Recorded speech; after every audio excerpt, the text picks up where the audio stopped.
Hello বন্ধুরা, তোমাদের কাছে একটি নতুন গল্প নিয়ে এসেছি। তোমাদেরকে এই গল্পটি কেমন লাগবে তোমরা জানাবে। একজন মহিলা ছিল আর একজন পুরুষ ছিল। তাদের বিয়ে করা প্রায় 25 বছর হয়ে গিয়েছিল। তারপর 25 বছর বিয়ে করার পর হয়ে গিয়েছিল, তবু তাদের কোনো সন্তান ছিল না। তারপর 25 বছরের পরে সে গর্ভবতী থাকলো, তার এক ছেলে হলো। তারপর ছেলে যখন হলো তখন তার ছেলে অন্ধ ছিল, এক চোখে দেখতে পাচ্ছিল জন্মের সময় থেকে, আরেক চোখে দেখতে পাচ্ছিল না। তখন তার কাছে ওই মার কাছে ওই ডাক্তারের ঘরের এক সিস্টারই নিয়ে গেল বাচ্চাটাকে। তারপর তার মায়ের কোলে দিল, বলল এই যে তোমার ছেলে হয়েছে, তোমার ছেলেকে নাও। ছেলেটি অনেক সুন্দর, খুব সুন্দর ছেলেটি, কিন্তু তার আরেকটি চোখ যদি থাকতো তো সে আরো অনেক সুন্দর দেখাতো, খুব ভালো দেখাতো। বিধাতা তাকে কেমন জন্ম দিল, একটি চোখ নিয়ে নিল আর একটি চোখ দিল। তারপর ডাক্তারিনটি এই কথাটা বলল যে এই ছেলেটির এই চোখটা ভালো হতে পারে, যদি কেউ তাকে চোখটা দিয়ে দেয় তাহলে চোখের অপারেশন করলে ছেলেটি ভালো হতে পারে। তখন তার মা, ওই ছেলেটির মা যে সন্তানটিকে জন্ম দিয়েছিল, সে বলল তার স্বামীকে, সে তুমি দেবে, তাহলে আমাদের ছেলেটি আরো অনেক ভালো হয়ে যাবে। তখন তার স্বামী বলল না, আমি দেব না আমার চোখটি, আমাকে বাইরে কাজ করতে হবে। তো আমি যদি চোখটি দিই তো আমি কাজ কিভাবে করব বাইরে, আর তোমাদেরকে পোষবো কিভাবে? তখন তার মা বলল ঠিক আছে, তুমি তো বাইরে কাজ করো, তো তোমাকে দিতে হবে না, আমার সন্তানকে আমিই চোখ দান দেব। তখন তার মা নিজের একটি চোখ তাকে দান দিল। তারপর সে নিজে এক চোখে দেখতো, আর এক চোখে দেখতে পেত না। তারপর তার ছেলেটি আস্তে আস্তে বড় হতে লাগলো।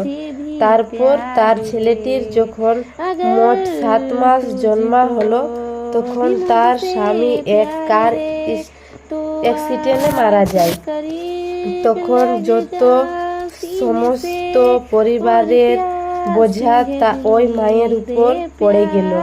সে ছেলেকে বড় করতে হতো এবং পরিবারের সমস্ত কাজ সবকিছু করতে হলো। আস্তে আস্তে ছেলেটি বড় হতে লাগলো। তারপর বড় হয়ে যখন গেল, তখন তার মা তাকে স্কুলে ভর্তি করলো।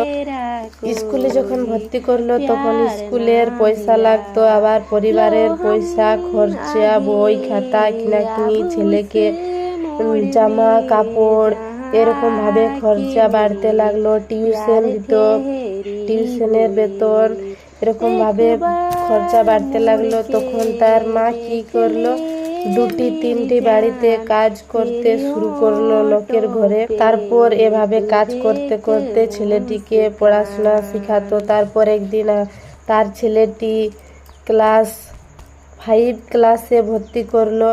তখন তার ছেলেটিকে সে আনালেগা করতো, কারণ তার স্বামী ছিল না। সে স্কুল নিয়েও যেত, স্কুল থেকে নিয়েও আসতো।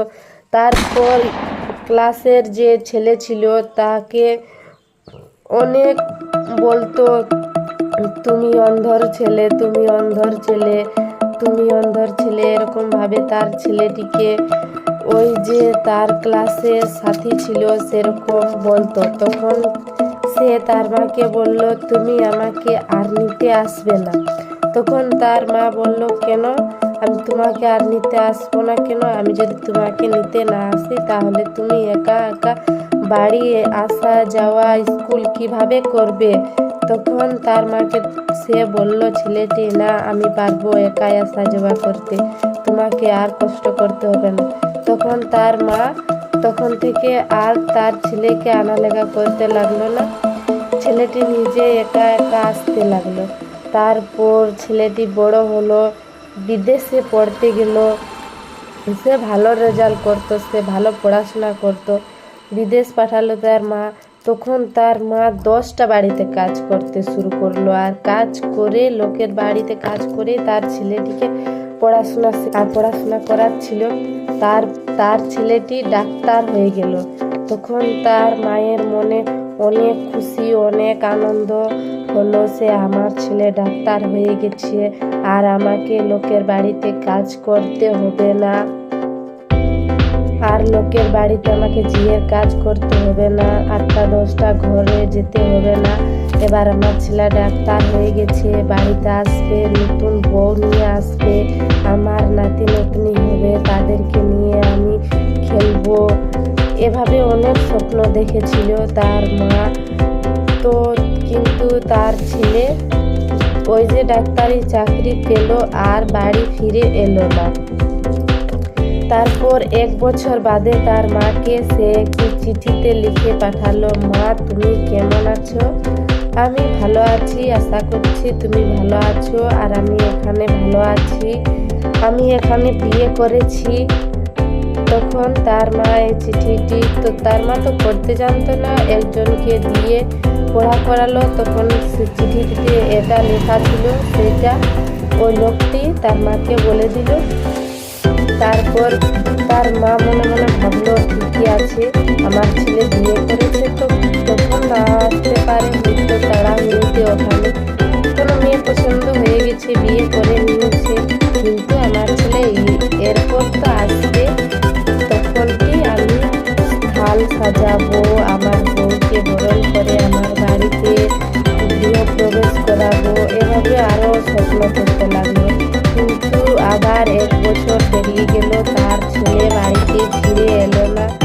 আবার 1 বছর বাদে সে একই চিঠি পাঠালো, মা তুমি কেমন আছো? আশা করছি তুমি ভালো আছো, আমিও এখানে ভালো আছি, আমার একটা ছেলে হয়েছে। তখন তার মার খুশিতে মন ভরে গেল, আর বলল যে আমার নাতি হয়েছে, আমি দিদা হয়েছি, কত আনন্দর কথা। কিন্তু সেই চিঠিটিতে সব অ্যাড্রেস, ওই যে তার ছেলেটি ডাক্তার, সেই অ্যাড্রেস আরে সব দেয়া ছিল। তখন সে তার মা আর দেরি না করে নিজের সমস্ত কাপড়কে একটা মোটের মধ্যে বেঁধে নিল, আর সে চলতে শুরু করলো তার ছেলের বাড়িতে। তখন সে এখানে ওখানে ঠিকানা দেখিয়ে একে ওকে শুধিয়ে বলে নিয়ে সে তার ছেলের বাড়িতে শেষ পর্যন্ত পৌঁছে এলো। দেখছে বিশাল বাড়ি, দরজার সামনে সিকিউরিটি দাঁড়িয়ে আছে। তখন সে সিকিউরিটিগুলোকে বলল, এটা কি, মানে তার ছেলের নাম ধরে বলল, এটা কি তার বাড়ি ডাক্তারের? তখন তার সিকিউরিটিগুলো বলল, হ্যাঁ এটা তার বাড়ি। তখন সিকিউরিটিগুলোকে তার মা বলল, ঠিক আছে আমাকে বাড়ির ভিতরে যেতে দাও, আমি তার মা। তখন সিকিউরিটিগুলো তাকে দেখে অনেক হাসতে লাগলো, কানি ফকিন্নি, তুমি তার মা কিভাবে হতে যাবে?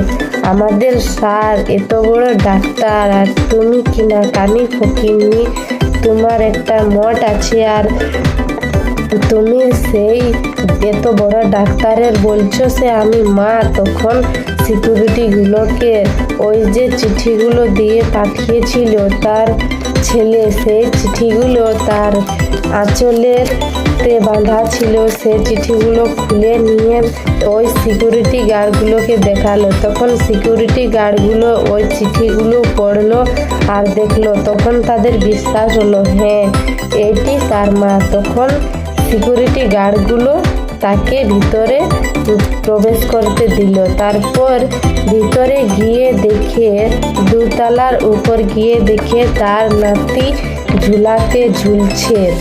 তখন সে দৌড়ে গিয়ে তার নাতি থেকে ঝুলা থেকে তুলে নিয়ে কোলে নিল। তখন তার বউমা বাড়ি থেকে বেরিয়ে এলো আর চিৎকার করে চিল্লাতে লাগলো, সে চোর চোর, আমার ছেলেকে চুরি করে নিয়ে যাচ্ছে, চোর চোর। আমার ছেলেকে চুরি করে নিয়ে যাচ্ছে, এভাবে চিল্লাতে লাগলো।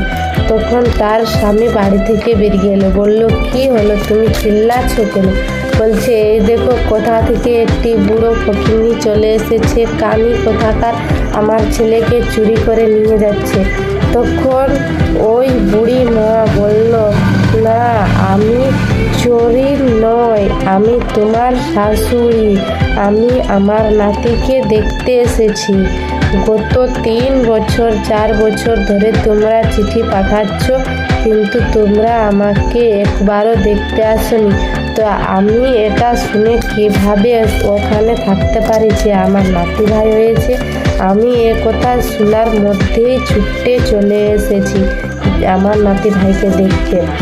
তখন তার বউ তার স্বামীকে জিজ্ঞাসা করে, কি গো, এ বুড়ি কি বলছে, এ কি তোমার মা? তখন তার ছেলে বলে, না, এটি আমার মা নয়, এ আমার মা কেন হতে যাবে? এ কোথা থেকে এসেছে কে জানে, এ আমার মা নয়। তখন এভাবে ছেলের মুখে কথা শুনে তার মা বলল, হ্যাঁ, আমি তোর মা নই, তোমার মতোই আমারও একটা ছেলে আছে, তো তার জন্য আমি ভুল ঠিকানায় পৌঁছে এসেছি, বাবা আমাকে তুমি ক্ষমা করে দিও।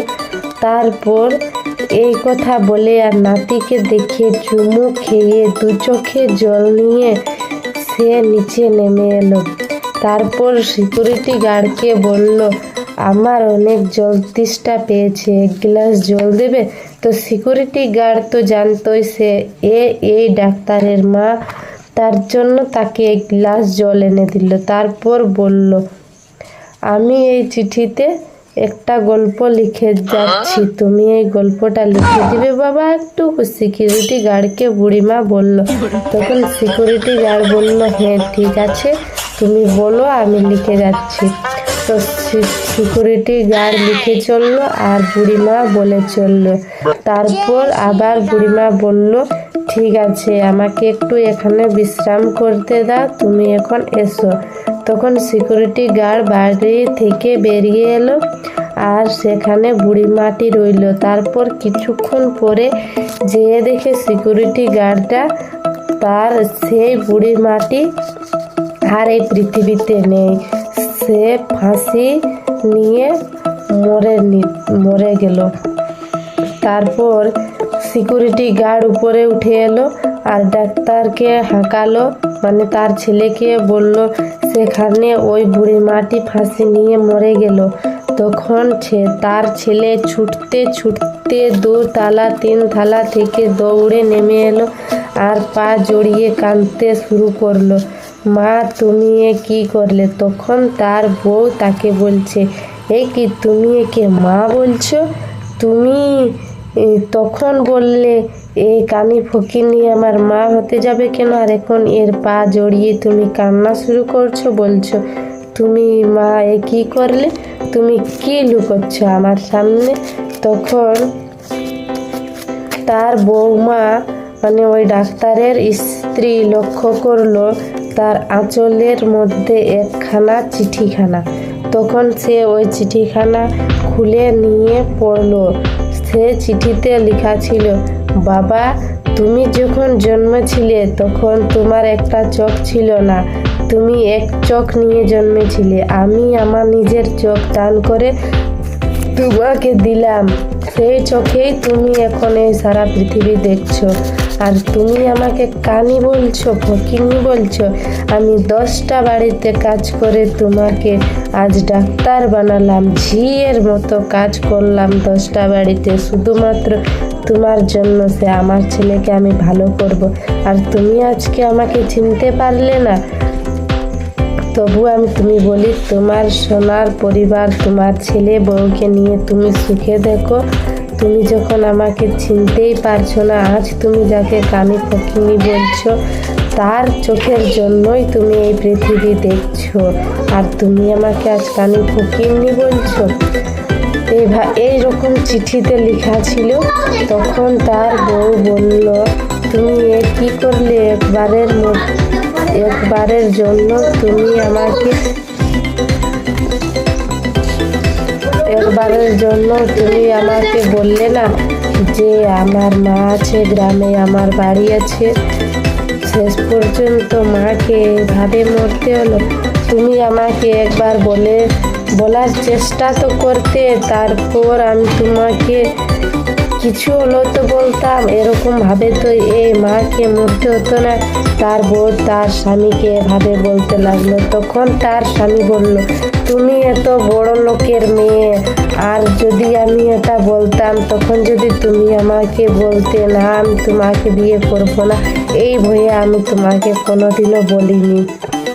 তখন তার বলল, মন থেকে ভালোবাসা যায়। তার স্ত্রী বলল, কারো ধন বা কারো সম্পত্তি দেখে নিয়ে ভালোবাসা যায় না।